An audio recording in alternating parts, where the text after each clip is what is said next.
Mr. Friedman, how much government intervention do you think is necessary to prevent the rise of monopoly and oligopoly under the free enterprise system, or would it take care of itself if left alone? Well, I believe if you examine the sources of monopoly and oligopoly, you will find that almost all those sources are government intervention.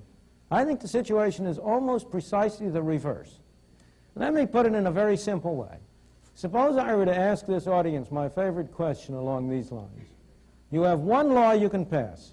Its only purpose is to reduce the extent of monopoly. That's its only purpose. You have one law. What law would be most effective in achieving that end? What law would you pass?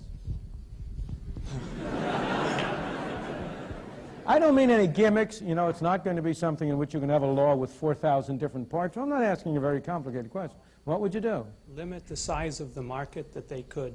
Well, that's one proposal. The limit is proposal. But you will agree with me, I'm sure, immediately that mine is a much better one. And that's free trade.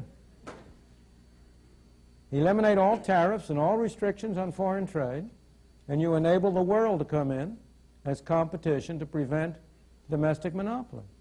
Wouldn't that do a great deal more good in preventing monopoly than would a limit on the size of enterprises with much less restriction in human freedom? Now, if you ask yourself, where do monopolies come from?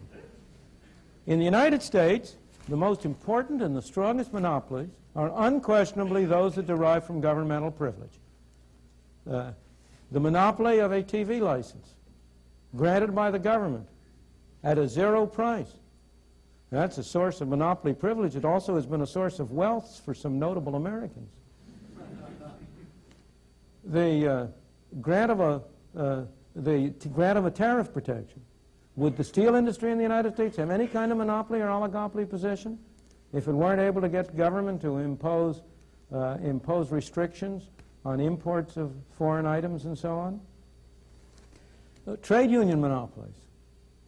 They get their strength and their support from Davis-Bacon Act, Walsh-Healy Act, other governmental measures that interfere with competition by others. It's very hard. In fact, I have tried to consider, and George Stigler is a greater authority on this than I, so maybe we ought to get him in to add to this, what private monopolies there are that have been able to maintain themselves over any long period of time without government assistance. And I have myself only been able to construct two. One is an international one, the De Beers diamond monopoly. It really is I don't understand it. Maybe George can tell us the answer.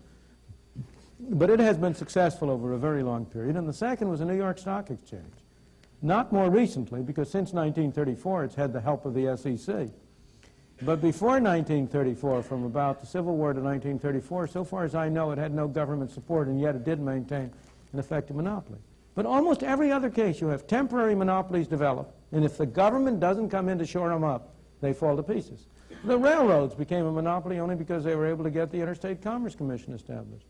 Trucking is a monopoly because the ICC keeps out competitors. And you can go down the line and find that one hypothetical monopoly case after another derives from governmental assistance and support. So I think the answer to your question, and you and I have the same objective here, is less government intervention, not more.